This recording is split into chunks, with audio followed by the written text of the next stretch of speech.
Hello friends. आज हम लोग एक नया टॉपिक इम्पॉर्टेंट टॉपिक पढ़ने जा रहे हैं जिसका नाम है companies, public sector companies.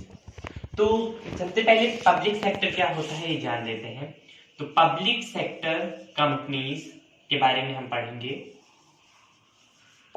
Public sector companies का मतलब होता है जिन कंपनीज का 51% शेयर या फिर इससे ज्यादा शेयर गवर्नमेंट ऑफ इंडिया के पास हो, उन कंपनीज को हम पब्लिक सेक्टर कंपनीज कहते हैं। एक और इंपॉर्टेंट चीज, पब्लिक सेक्टर कंपनीज के नेम के आगे हमेशा लिमिटेड वर्ड जुड़ा रहता है। ठीक है, ये होना ही चाहिए। ये कंपनी एक्ट 2013 या फिर इससे पहले 1956 यानी कि 1956 के कंपनी एक्ट के तहत बताया गया था कि पब्लिक सेक्टर कंपनीज के आगे लिमिटेड वर्ड जुड़ा होगा। अब हम सीधे आते हैं अपने मेन टॉपिक पे जो पेपर में पूछा जा रहा है कि कितनी टाइप की कौन सी कंपनीज हैं, उन सभी के बारे में हम पढ़ लेते हैं।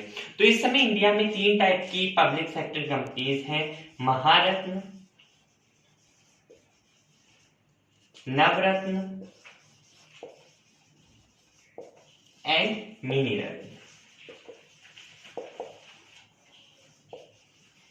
इंडिया में करेंटली 10 महारत्न कंपनियां हैं, 14 नवरत्न कंपनियां हैं और मिनी रत्न कंपनियों के 2 टाइप हैं। एक होता है कैटेगरी 1, दूसरा होता है कैटेगरी 2। पहले कैटेगरी 1 में 60 कंपनीज थी लेकिन करेंटली 61 कंपनीज है। ऐसी कैटेगरी 2 में 15 कंपनी थी लेकिन इस समय 12 कंपनीज हैं। इनमें से 3 कंपनियां कम हुई हैं क्योंकि उनके टर्नओवर और उनके शेयर्स में कुछ घालमेल हुआ है, इसलिए वो यहां से हट गई हैं। अब हम मेन जो पेपर में क्वेश्चन बन रहा है वो महारत्न कंपनियों से बन रहा है, तो उनके बारे में हम थोड़ा सा पढ़ लेते हैं। सबसे पहले ये तो हम जान चुके हैं कि 10 महारत्न कंपनियां हैं। अब वो हैं कौन कौन सी ये जान लेते हैं। उससे पहले जान लेते हैं महारत्न कंपनियां होती कैसे हैं। टेक्निकल लैंग्वेज में जिन भी कंपनियों का एवरेज 3 ईयर टर्नओवर 25 करोड़ से ज्यादा होता है उन कंपनियों को महारत्न कंपनियां कहा जाता है। ठीक है, 25 करोड़ से ज्यादा उसका एवरेज टर्नओवर होना चाहिए, बस इतना जान लीजिए। इसके साथ और भी होता है, जैसे 15 करोड़ से ज्यादा उनका कैपिटल वैल्यू होनी चाहिए, साथ ही उनका 5 करोड़ से ज्यादा एवरेज प्रॉफिट होना चाहिए after taxes and other expenses. तो ये टेक्निकल टर्म था जिसको हम महारत्न कंपनी कहते हैं। अब जो मेन चीज है जो पेपर में आने वाली है वो जानते हैं कि महारत्न कंपनियां हैं कौन कौन सी। ठीक है, तो अब डायरेक्ट उस पे आते हैं, महारत्न कंपनियां हैं कौन कौन सी। ये तो आप लोग जानते हैं 10 हैं। पहला है भेल, दूसरा है GAIL, SAIL, NTPC, ONGC, IOCL, CIL,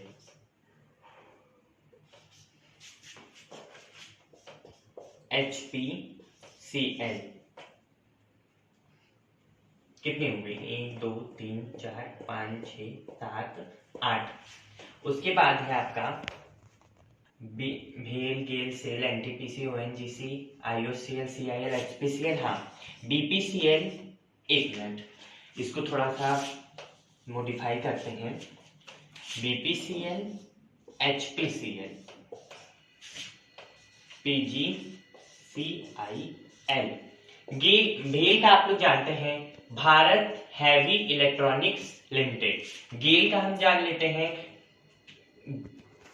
गेल का है gas authority India limited, steel authority India limited, national thermal power corporation, oil and natural gas corporation, Indian oil corporation limited, coal India limited, Bharat petroleum corporation limited, Hindustan petroleum corporation limited और power grid corporation India limited. अब यहाँ पे एक चीज ध्यान देने वाला है, ये दोनों कंपनियां अभी जल्दी महारत्न कंपनियों में शामिल हुई। इससे पहले कुल 8 महारत्न कंपनियां थी, एचपीसीएल और PGCIL अभी जल्दी महारत्न कंपनियों में आई है।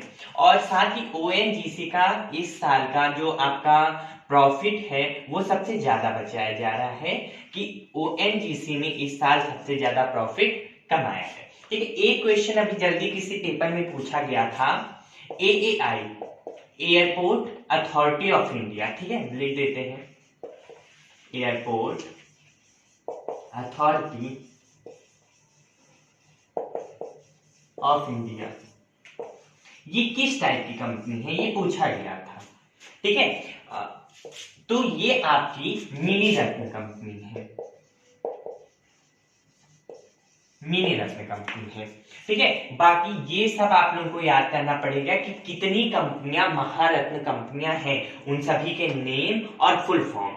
कभी कभी इन लोगों के बीच से कोई क्वेश्चन पूछ लिया जाता है, जैसे NTPC, यहाँ पे P का मतलब क्या है, कभी कभी इस तरीके से पूछ लिया जाता है। कभी आपको लिख के दे दिया जाता है 3-4, इनमें से छाटिए महारत्न कंपनी कौन सी है। और अभी ये क्वेश्चन तो आपको बिल्कुल याद होना चाहिए कि अभी HPCL और PGCIL को अभी जल्दी महारत्न कंपनियों में शामिल किया गया है। तो आज के लिए इतना ही, थैंक यू।